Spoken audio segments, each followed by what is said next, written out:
Hi, lovelies. I'm Queen Lovely. Welcome back to my YouTube channel, and thank you so much for clicking on this video. So today I'm just giving light, round the way house glam. I really didn't feel like, putting on anything heavy because my stomach is giving me some issues. So I just have on some sweatpants and like a shirt, from my drawer. So just take me as I am, in the words of the beautiful Mary J. Blige. Be sure to hit the thumbs up, comment below, let me know what you think about today's topics. And once again, I'm so appreciative of all of you that clicked this video, the returning community members, and new subscribers. I wanted to talk about two things as it pertains to the subject of forgiveness, empathy, and compassion. Victoria Monet reconnecting with her biological father who has been absent. And then, Jason Lee held some Hollywood Unlock Awards. And Jonathan Majors, the actor who was indicted and found guilty on domestic violence charges, was given the Perseverance Award presented by Iyanla Vanzant. Okay. And both isolated issues have sparked a similar response. So I wanted to come on here and talk about that. And depending on how much time I spend talking about that, maybe I'll put the Kenya Moore stuff in this video or I'll just make that a separate video. I'm gonna be very honest though. I really don't have much to say about that. I personally have not watched, Real Housewives of Atlanta since Nene left. So I've already kind of divested from that franchise and checked out. The only franchise that really gets my attention and emotional investment consistently is Married to Medicine at this point. And depending on how this upcoming season goes, that's going to determine, if that continues. So it just is what it is. Kenya Moore is 53 years old. She is a grown ass woman, and I don't want to hear nothing about the producers told you to do this, the producers told you to do that. Y'all too grown for this shit. And this is what I mean when I talk about knowing when to stay and knowing when to go, or as my late grandmother and mother would say, knowing when to hold it and fold it. Okay, packing up your toys and going home. Reality television, I understand it's all about being messy and creating perceived entertainment. I also understand that if you constantly put something in front of someone's face, they'll learn to like it. So I'm getting tired of us, especially the Black American culture, hiding behind, well, people only like drama and people only like mess and low vibrations. No, that's all y'all give people these days. Okay, it's okay to like a little messiness and drama and shade. Nothing's wrong with that because balance is needed. The dark is here for a reason. It's not to be ignored, it's not to be feared, it's to be embraced and alchemized over and over again until we get to a place collectively where we can be on a balanced frequency in a utopia, because I don't see it happening. But you get the point. It's just cool to strive towards that. Okay, we're all striving towards a collective goal, whether we're aware of it or not. So I completely understand the need for the mess every now. But it's like, for me, don't nobody want to see women in their 50s arguing, fighting, cussing, revenge porn, and whatever else they're being like. I personally am just not interested because in my 50s, I don't plan to be behaving like that. You understand? And that's why I never understand when people act like, oh, being on, I remember Funky Dineva said, being on a reality TV show, it's a once in a lifetime thing. Anybody would take it. No, they would not. There are people that live really good lives that they are entertained by, that does not include going to dinner with a bunch of individuals that you really don't like for a check and possibly sacrificing your peace because of what's being said or what's being done when those cameras go up and then when they go down and people start consuming it and forming their own perceptions. Like I'm just not interested. I could care less. Like, okay, she left, fired, whatever it is. She's 53 years old. Like, come on now. You make more money than the average Black American woman.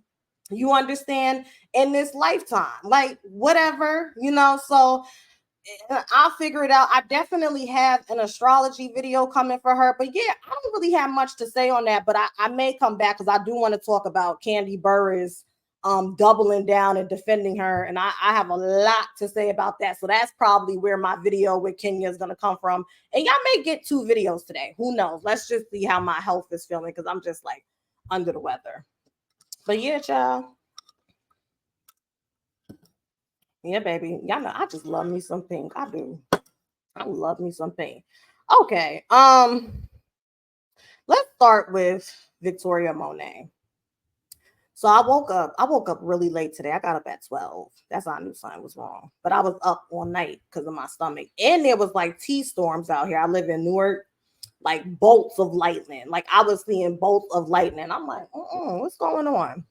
But Victoria Monet posted a picture with her father. Now, for those that have been fans, supporters, and followers of her, and I'm just getting hip to this because I'm not acting as if I was. Apparently, Victoria Monet has been talking about her strained relationship with her father since 2018 and probably before, about how he came to one of her shows and there was a speakerphone conversation with her mom and her dad, and she was just sitting there like a kid watching them go back and forth. Da, da, da, da. You know how that go when the niggas come back, or even the moms. Okay, you ever seen a double platinum with Diana Ross and Brandy? Yeah, baby, the mamas leave too. But anyways, in real life, today, present day, Victoria Monet, she takes a picture with her dad, and this young lady goes, oh my God, you got to meet him. I haven't seen him in 20 years because I guess he left when she was young, or maybe she never met him. And come to find out, Victoria Monet has a half sister. And a lot of people, first of all, a lot of people were jumping on her saying, like, you didn't have good intentions, you ruining her moment, this, that, and the third. I'm not gonna address that because, the thing that stood out to me is a lot of people were saying, like, raining on Victoria Monet's parade and basically saying that she should not be excited that her absentee father is finally coming into her life now that she's made it big, and was reposting stuff saying it's a shame that Victoria Monet feels like the only way that she can get her parents' love or approval is to make it big. Let me just say something. This is just my opinion, and I'm going to offer a suggestive and alternative way of looking at this. Life is very nuanced. It is very, very nuanced. As much as we want it to be fixed and have a lot of definitiveness so that we can feel a sense of, comfort and security and stability in how we're living, life is nuanced. People within this life that we are and that we experienced are nuanced. People can only give you what they have. And I feel like the reason why people get so triggered when they see people that they perceive to be bad, toxic, unworthy of forgiveness, getting compassion, empathy, reconciliation, a second chance. I think the reason why people feel so triggered, because it reminds them, and they may not put it into this perspective, but what I see as a social worker and an intuitive life coach, right?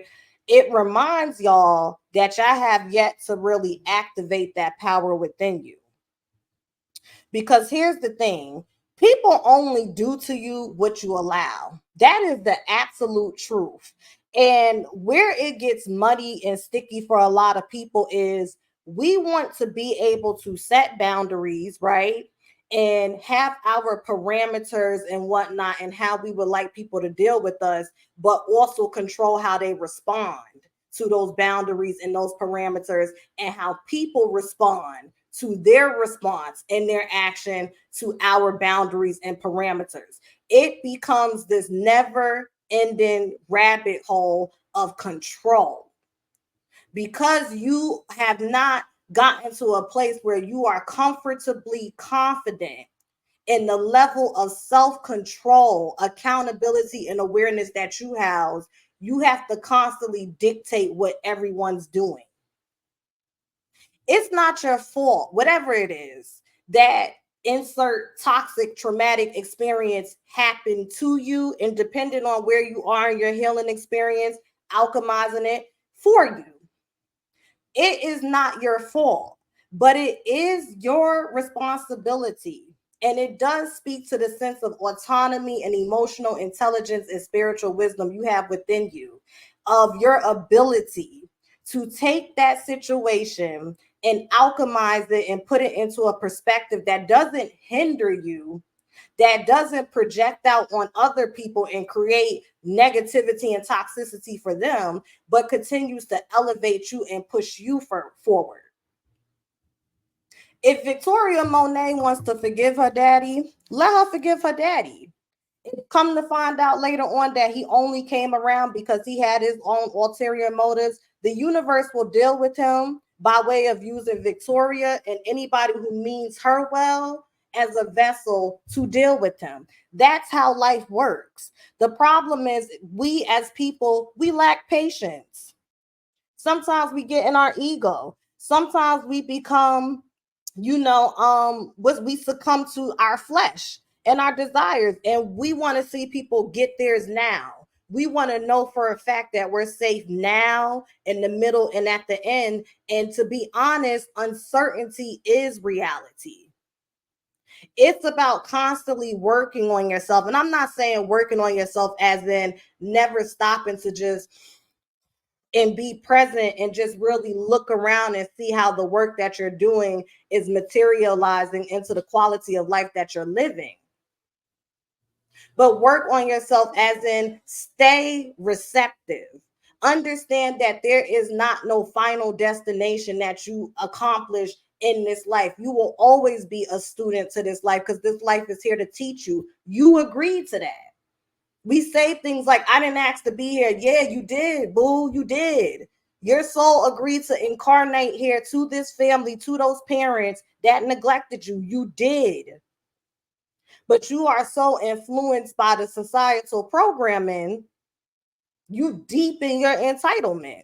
And you so deep in your entitlement, you're blocking your enlightenment. And that's just what it is. Let her forgive her father. So what is she? Because y'all see something. That girl has always wanted, and I'm saying girl because it's the little girl in her, and there's nothing wrong with that. That girl has always wanted her daddy. Let her go through her process. That's like the other day. People are always recording and taking pictures of people that's supposedly stepping out on their spouses. Then they upload it to TikTok and Twitter and then find, the wife, da da da da da. Like, stop trying to play God in other people's lives. Play God in your life. Be a vessel for others. But stop trying to play God in other people's lives. Just because you have a hard boundary with yourself that you won't forgive, you won't reconcile, allow other people to arrive there organically. Y'all turn around and become the same thing that you constantly speak against. It's ridiculous. The same way you rationalize your dictatorship energy, your abuser, your oppressor, they did as well. If she wants to forgive her daddy and reconcile and work towards that relationship, and if it happens to fall down, that's on her. It's okay. That's life. At least she's brave enough to say, listen, I know there's a chance that he's only coming around, but I still can't deny that I want my father. So let her have that shit. And on to the next thing with Jonathan Majors and Iyanla Vanzant.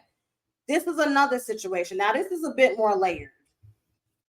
Iyanla Vanzant is a domestic violence survivor. She was like really in a bad domestic violence situation. If you ever read her book, Yesterday I Cried, or Tapping the Power Within. But Yesterday I Cried is when she really goes in depth about being a survivor of multiple types of abuse. She was sexually abused when she was young and forced to, perform oral sex on like her uncle. And then like she got pregnant as a teen, and she's just been through a lot, and she was severely neglected. One thing I'm learning, you can't tell somebody like Iyanla who to embrace and who not to embrace. That woman has stolen somebody's husband. She was a teen unwed mom. She was a side chick and all types of stuff, but she's also a powerful speaker, a powerful leader, a spiritual vessel, a teacher, many things. Once again, people are nuanced. People are nuanced, and so is life. If you decide that because of what Jonathan Majors did, it was found guilty on, you can no longer support him, I love that for you. I love that you know yourself enough to know that this is where the buck stops for me. I am no longer in alignment with what he is presenting, so I'm going to just keep stepping past him. That is what life is about. It's not about stopping and getting distracted and thinking that you have more dominion over somebody than you actually do. It actually prevents the quote unquote activism from happening because y'all get so distracted on the problem and the trigger, you forget to have a conversation and take action towards the solution.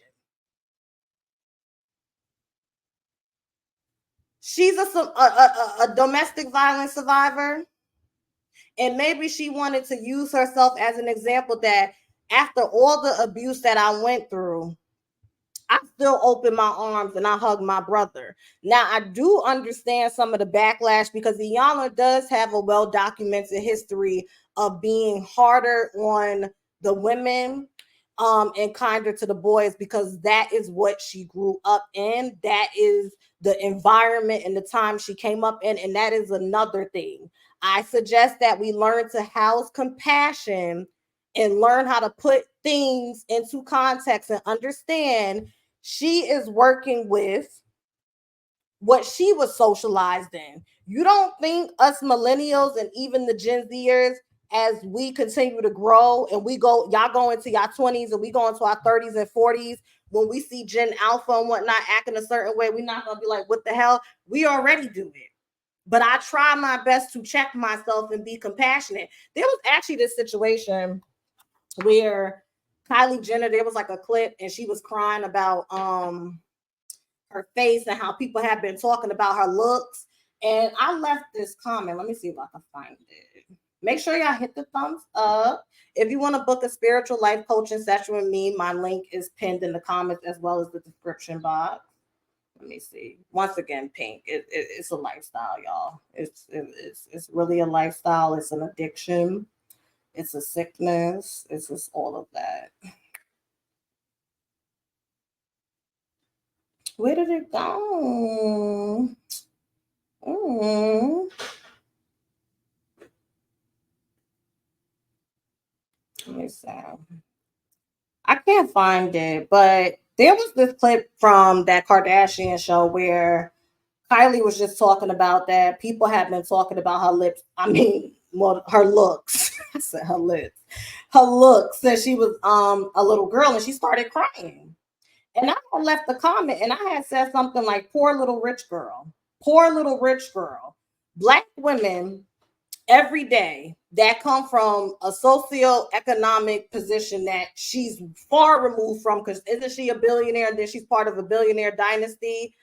We get up, we punch the clock for 40 hours. If you got kids and whatnot, we putting in 80 hours a week. And on top of that, we're still finding time to wake up, go to the gym, go to yoga, meditate, do therapy, practice emotional intelligence. We doing all of that with no money. Why are you coming down to the internet and crying to us when, if we being honest, the beauty standard that has you in shambles that you're trying to keep up with is the byproduct of you and your family? And there was this Black girl that was, telling me to be compassionate and whatnot, and I jumped on her. And I had to catch myself. And I ended up going back and apologizing to her. We had a really good back and forth. And I said, listen, as a social worker, someone who's on the ground and seeing how people are struggling, and as a life coach, seeing how the average everyday American is struggling, but they're still being intentional and consistent about striving to ascend to their higher self, this triggered me.